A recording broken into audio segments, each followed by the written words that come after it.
Hey guys, how you all doing? So I thought I'd do a longer lesson video for beginners on the shape of the chess game. Right, so how to play. Let's say you've learnt the rules, you know how the pieces work, and you just want to get a feel for what is a chess game like, and how do you go about winning one. So let's have a go. So I'm gonna use a chessbot here. I'm gonna pick, let's say, we'll go with Noel at 550, and we're going to go random and no help from the computer. So before anything else happens, we have the black pieces, which means we go second, and Noel has opened with this move, pawn to a4. So general principles. First of all, know where you are in the game. This is the opening, right? So look at the board. Right now, you've got two armies, and there's a lot of empty field between them. This is the battlefield, and this is where all the bloodshed's going to happen. But at the start of the game, you'll notice it's very ordered. All the troops are in line, nobody's lying dead, and there's space between the two armies. So what's going to happen is the armies are going to move forward. Now, they could move forward quickly, they could move forward more cautiously, more conservatively, and then at some point they're going to engage in battle, and they will carry on fighting until only one king is left standing. So that's how it goes. Now, in general, try to think of the board as a bit like a hill, right? Like you've got a fort on a hill. So here, we're going to do this in green. So I'll colour this in. Imagine that the middle, those central four squares are like the top of the hill. Okay, now if you're in a battle, having the upper ground is a big advantage.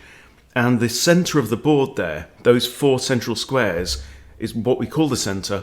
And when you have pieces on there, the point is that pieces that are in the centre of the board can see a lot more squares and important squares in all directions as well. That's the key. So a knight in the centre is much stronger than a knight on the edge of the board. If you imagine a knight on the edge of the board can only see these two squares, right? Whereas a knight that's here can see 1, 2, 3, 4, excuse me, 8 squares. There you go. Okay, and they're all always on an opposite colour because knights have to change colour every time they move. Okay, so what Noel has not done here is he's failed to do two important things. One is he has no control over the centre. I think this pawn that he's just moved is controlling this square here. Right? It was controlling this one, and now it's controlling this one. That's what's changed. Now, on the positive side, he may be able to unleash his rook into the board, but we tend not to want to bring our rooks into play until later on. Rooks actually work really well when they're paired up, but as you can see at the start of the game, the rooks are in opposite corners, and all the other major important pieces are in the way. So you know that you've completed your opening phase of the game when your two rooks can see each other, which means that Im, and have all vacated the back rank, and generally you've castled your king so that the two rooks can now see each other. So, has this move helped Noel in his first objective, which, because we are in the opening, literally move 1, because we are in the opening, his objective is to develop, get his pieces out into the board where they control more of the board. If you think about it right now, this knight is looking at 1, 2, 3 squares, for example, okay? But it can control up to 8 squares, right? This bishop is just defending 2 pawns right now, as is this bishop. So the other thing about this pawn here is that it doesn't actually do anything to help release this bishop, because for this king's bishop to come out, one of these 2 light squared pawns must move.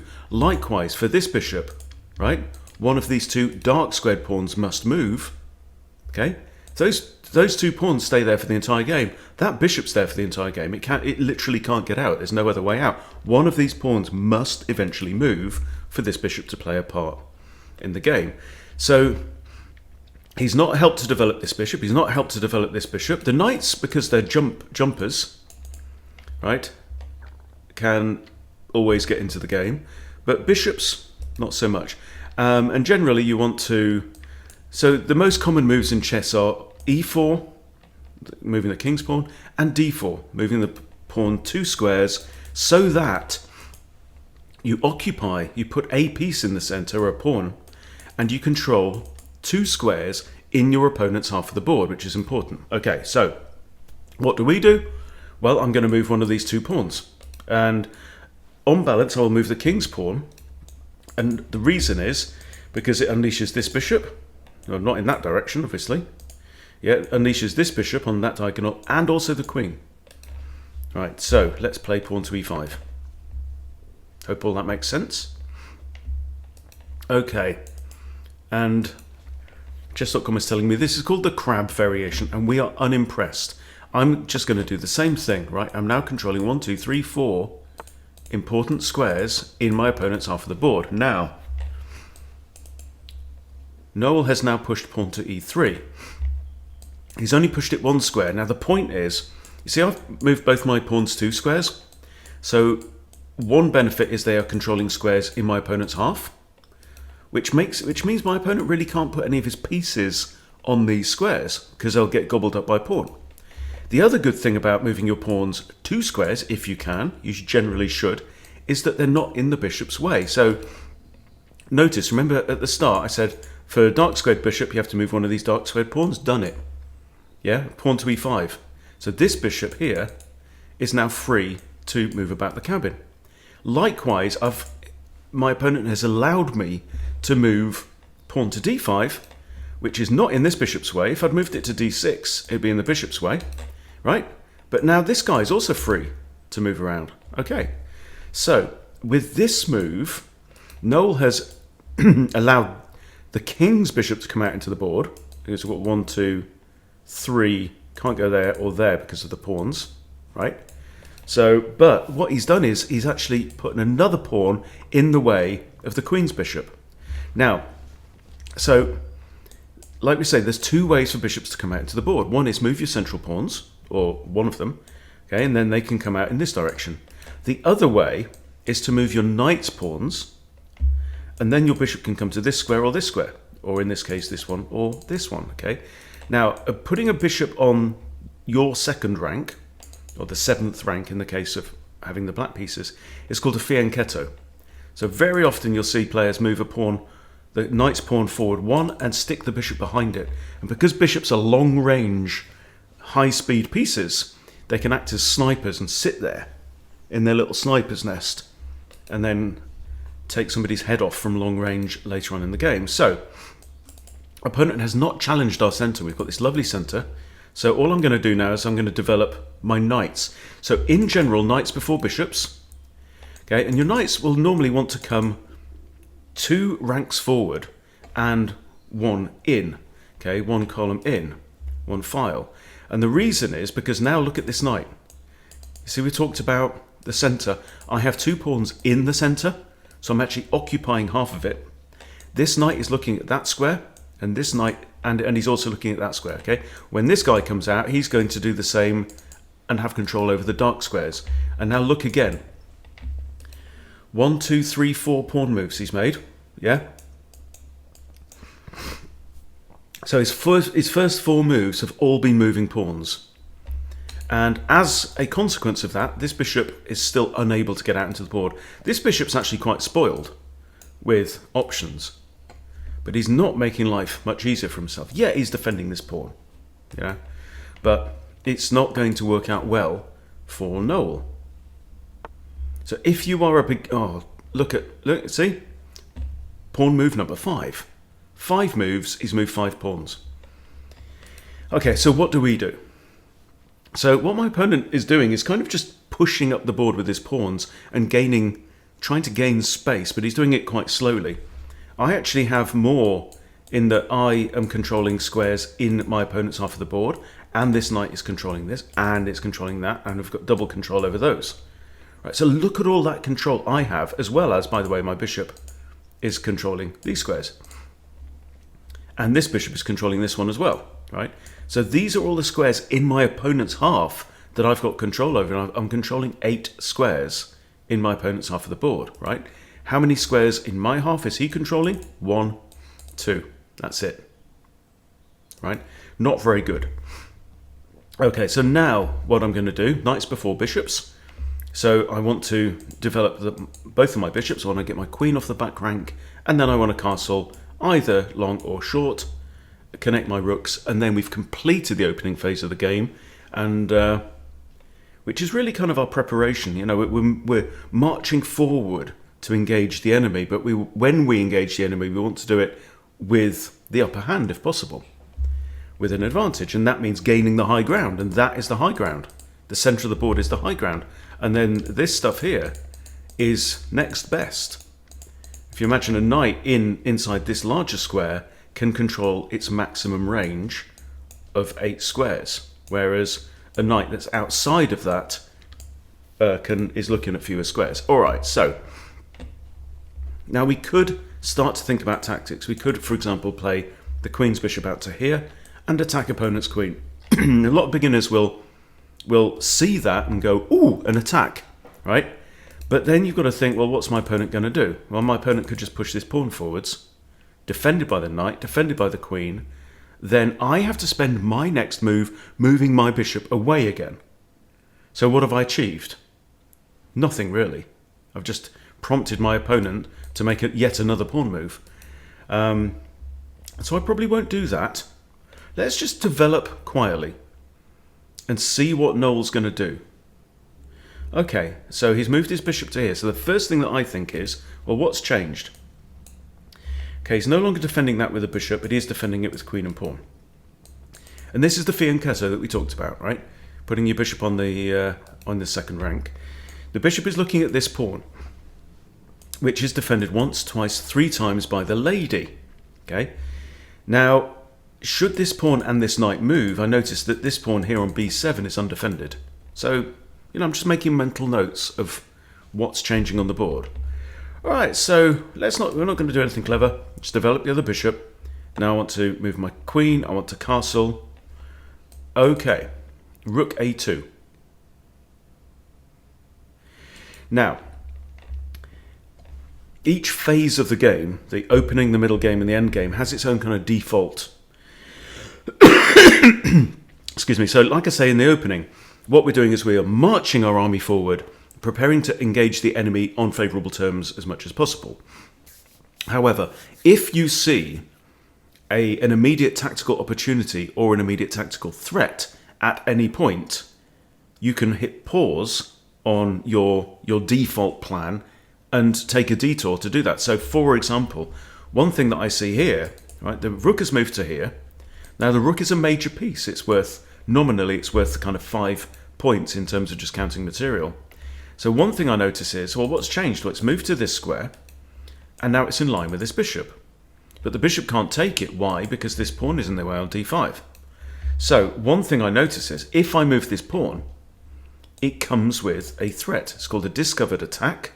The rook is actually undefended, so that rook's going to have to move. Or block the pawn with like b3. Oh, sorry, block the attack by moving a pawn. But then I say, okay, well, if I do this, let's say they block the attack, is moving my pawn to here advantageous for me? And honestly, I'm not sure it really is. Because, yeah, I'm attacking this pawn, and we could end up trading pawns, but my king's not castled yet. I don't really want to start opening up the middle of the board while my king is in an unsafe position. So castling is really important because it puts your king easier towards a corner, and corners are easier to defend than being in a wide open space. If you imagine a king here, it's kind of got his back to the wall, but he's got opponents could come to him from either side, right? King towards the corner narrows down the angles of attack. So that's one benefit. The other benefit is that you very quickly get your rook towards the middle of the board, which is a good thing. All right. So I don't see any massive benefit. And another thing is, if I move this pawn forward, I'm actually giving up some of my control over these really important squares. So I'm not going to do anything like that. I'm just going to castle my king. I'm going to get my queen off the back rank, and then I might also move my rooks towards the centre, particularly considering that white hasn't castled. And why hasn't white castled? Because he's made 1, 2, 3, 4, 5 pawn moves in a row, and then he's moved 3 pieces, and this move was pointless, utterly pointless. Now, if, for example, white was to play knight here to c3, I'm keeping this idea in my pocket. I could move that pawn forward, right, from here, hit the knight, and also hit the rook at the same time, which means that black would win material. And that will give me an advantage, because it means I've got more firepower on the board than my opponent does. Right. I could, for example, put my bishop here and hit the queen and the king. That's called a pin, but my opponent has pawn to c3. Now, let's say I might then think, okay, if I do this, they put their pawn there, then I do this and attack the pawn and the rook at the same time. That could be pretty good. But we're not going to worry too much. I'm just going to get my queen off the back rank. And now, in move 8, black has completed development. How do we know we've completed development? Because our rooks can see each other, right? All my minor junk is off the back rank. The queen is off the back rank. The king has castled.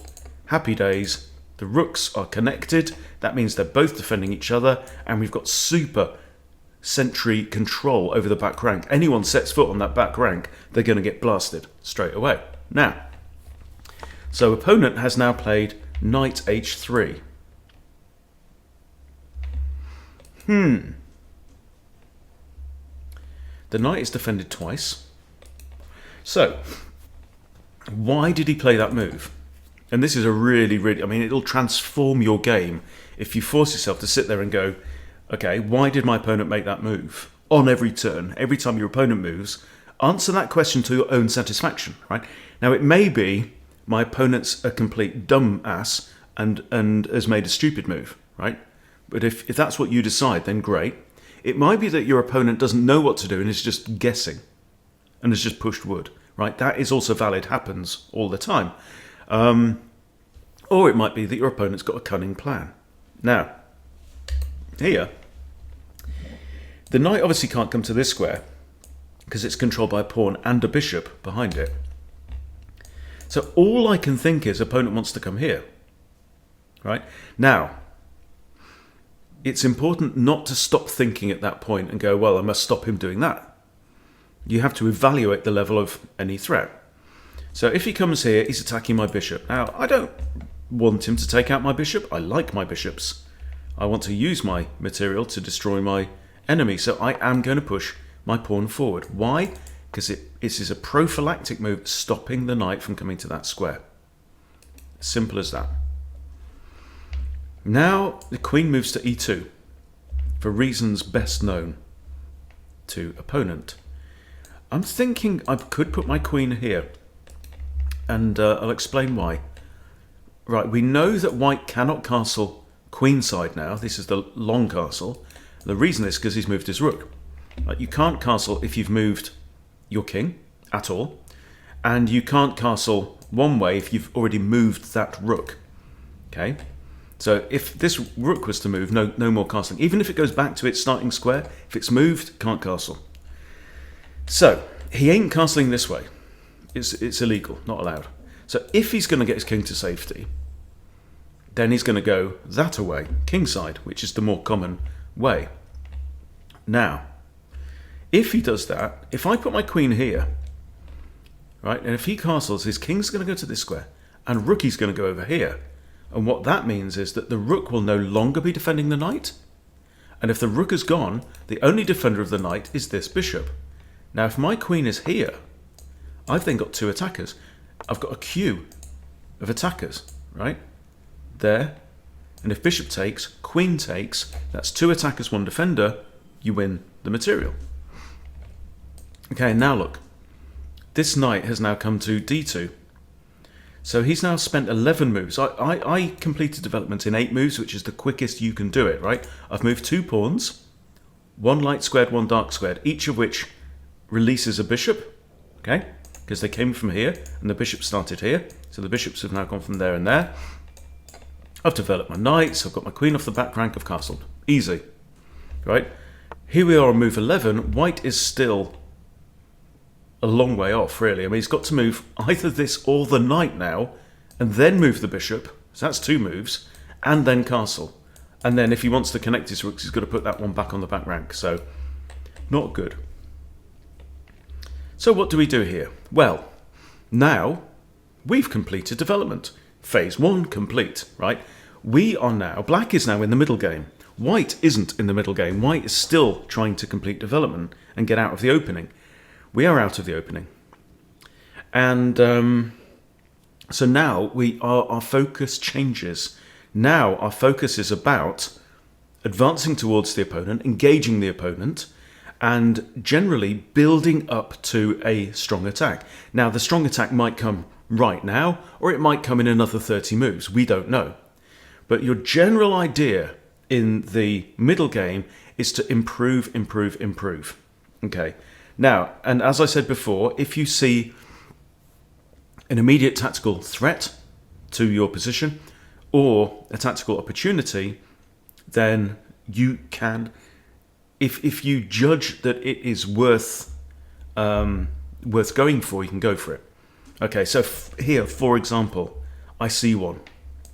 I see knight to b4. Why? Because this is an important piece.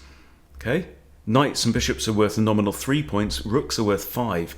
Particularly in the ending, they become really, really powerful. And then the queen's worth 9, right? And pawns are worth 1. But that's very, very rough. Okay, now, knight b4 hits the rook. Okay, so he's either going to lose his rook or he has to move it, because the knight can't be taken on that square. Right, now if he moves his rook, he's only got 2 squares, okay? And this one's out because my bishop will take it. So let's say I come here, he's going to have to move his rook back there, and then what? Undefended pawn. So a really, really good habit to get into. And do this consciously and deliberately, and do it on every single turn until it becomes automatic, right? Spot on the board what is undefended. Now, if you're playing in the browser, you can do what I call the goldfish method, which is where you pretend that you have no memory whatsoever, and you have to remind yourself on every turn what's defending what and what isn't defended. So this pawn is actually undefended. So I'm gonna pull the trigger on this. You see, if rook comes here, I capture that. Okay, and he's lost the rook. Okay, very simple. And what's more, I've won it for free, because now my knight can actually get the hell out of there. So I can bring my knight back here now. It can come all the way back. Let's do it. We've won ourselves a rook. Right? Really simple. And the queen's now come here. And now look, the pawn is undefended again. Now the king has to move. Oh dear. This is not working out too clever. Now, another super important attribute or skill when you're playing chess is the art of doing nothing at all whatsoever. Okay, so this is what I say. If you're under attack, something's happened, there's a fork, there's a pin, there's a threat. Okay, first thing that you must do is nothing. You sit there and you go, okay, all right, I'm going to stand up, stretch my legs, make a cup of tea, go for a wee, don't matter. Okay, and then we come back to the position and we go, okay, so what do we know? Well, the king attacks the knight. Black is already up 1 rook and 1 pawn, okay? So it wouldn't be the end of the world if I gave up the knight. And what are my options? Well, I'm glad you asked, because when you are under attack, when you've got a piece that's being attacked, okay, so this the word is emprise, which means that if I do nothing, this piece could be captured, okay? It's also undefended, okay? So there's no pawn or piece defending that knight. And so what we call that hanging. So the knight is currently hanging because it's under attack and undefended. It's under attack by the king. Now, I have a couple of options. Well, there's about 10 or 12 different things that you could do in the case of being under attack. One is, can I capture the attacker? Well, no. because you can't actually capture the opponent's king anyway. It doesn't work. Chess don't work like that. So I can't capture the attacker. Can I block the attack? No, you cannot block a king attack because kings only move one square, and you can't get in the middle, in between the king and the attack piece. So that don't work. Okay, well, can I move the attack piece away? Yes, I can move it here. I can move it here if I want it to be taken by a pawn. I could move it back here. Okay, or can I defend the attacked piece? Well, yes, I can. For example, queen c6 defends the knight with a queen. But even better than that, queen takes a4. Right? Now what's going on here is I'm not only defending the knight, but I'm preparing another discovered attack. Okay. And this discovered attack is lethal. And I'll tell you for why. So basically, I've lined up my queen with my opponent's king. That means that, and the piece that's blocking the check is mine. Mine, my own. Right? And what that means is that if I move this knight anywhere on the board, and these are the 6 squares that it can go to because it's towards the edge, right? So it can't see 8. If I move my knight to any of those squares, white will be in check. And therefore, white must block the check, okay, or move the king. Okay, or capture the attacking piece, the checking piece, which you can't do. So, for example, and then I look and say, well, where can my knight move with the greatest threat? Now, so my first thought is knight to d4. Comes with check, and I'm attacking their queen. Okay, but if this, can they get out of the check? Well, actually, he can push pawn to b3 and counterattack my queen. Right? So I'm attacking his queen, he's attacking my queen. Then what happens? Okay, well, that's when you stop and calculate. Calculate simply means if this, then that. What's going to happen if my opponent plays good moves? So let's say I go here. He's in check. I'm also attacking the queen. Okay? So knight is here. They push the pawn to here, attacking my queen. Okay, let's say I take your queen, you take mine, which you have to do. Oh, look, I get the other rook. So that's good. An alternative idea could be, well, how about knight here? I take a pawn, and you're in check. And what's more, you're in check twice. Double check. Now, remember this, any time that you are in double check, your opponent's in double check, the king has to move. If the king is in check by 2 pieces at the same time, you can't capture both of those pieces at once and get out of check, and you can't block both of those pieces at once and get out of check. Right? So the king always has to move in the case of a double check. So I come here, I'm hitting the king, I'm hitting the bishop, so the king has to move. So where can the king move? Well, he can't move here because my queen would still be in check, and that's illegal. So I do this, I know that the king will have to go to that square, right? And now, it's the only legal move. It has to go here. Now I can even come back, if I want to, with check again. And again, he has to move back here. So I've just won a pawn for nothing. Okay? So I'm going to come here and hit the queen now. He should push this pawn. Now that was a poor option. He could have... Oops. He could have pushed the pawn here, defended by the knight, and attacking my queen. However, I would have just taken the pawn anyway. But here, this is worse, because I can just take this with check. Yeah? And I'm now in a very strong position indeed. I can now take the queen. Should be bishop takes queen. Yeah, that's fine. Now I can throw in another check. Can you see how suddenly all my pieces that are ready, right, are now just jumping into the attack? Okay, so now we are actually in a winning position in the chess game.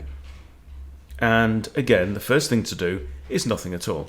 Okay, my opponent never castled his king, and what that means is that this rook, I mean, the other rook died an untimely death, but this rook is also not really in the game. Why? Because its best route into the game would be here or here, and it can't get there because the king's in the way. Right? That's another really good reason to castle. So what I'm going to do, I'm going to play really principled. I'm going to centralize my rooks to show you why that's important. Okay, centralize another rook. And then I'm going to use my advanced pawns in the center of the board to push up and cause trouble. I'm going to move this one first because I don't want this one to move forward. If I'd moved this, he could have moved forward and we'd be kind of stuck. Okay, well that just hangs a bishop. Always be open to the possibility that your opponent just did something incredibly dumb, which they will do frequently. All right, and now I can give check again on the back rank. This is immediate threats. Now I can give check again with the bishop defended by the pawn, and now he has to go here. Okay, and now look, 1, 2 attackers. How many defenders? 1. That's it. Which means that knight is mine. All right. And again, you see, I don't have to retreat this bishop because it's defended. Okay, so I don't have to waste time doing that. Okay, I'm going to push this pawn forward. I want to notice this pawn is in a pin, right? This pawn can't take and can't move forwards because otherwise it'd be in check, and you're not allowed to put yourself in check. So now I'll move this bishop. Oh, can I just... Let's give check. I'm just trying to open things up now around the king. Okay. This is all good. I guess I can do this now and just hit that rook again. Let's move here. Again, pinning the rook. See? The pin. Or blundering the queen. That also happened. Remember what I said? Your opponent could do something completely stupid. Don't matter, we're still completely winning. Alright. This pawn is attacked twice and defended twice. So if I win a pawn, if rook takes, this is fine. We're up in material, so I'm going to capture here with check. Rook takes, I take rook, king takes knight. Okay, so now what we're doing is we are going into a much more even endgame. Well, I say much more even. I've got 2 rooks and a bunch of pawns that my opponent does not have. So, this is currently defended, defended, defended, defended. If I bring my rook here and here, that's fine. So this, if I can get my rook there, that's called a skewer.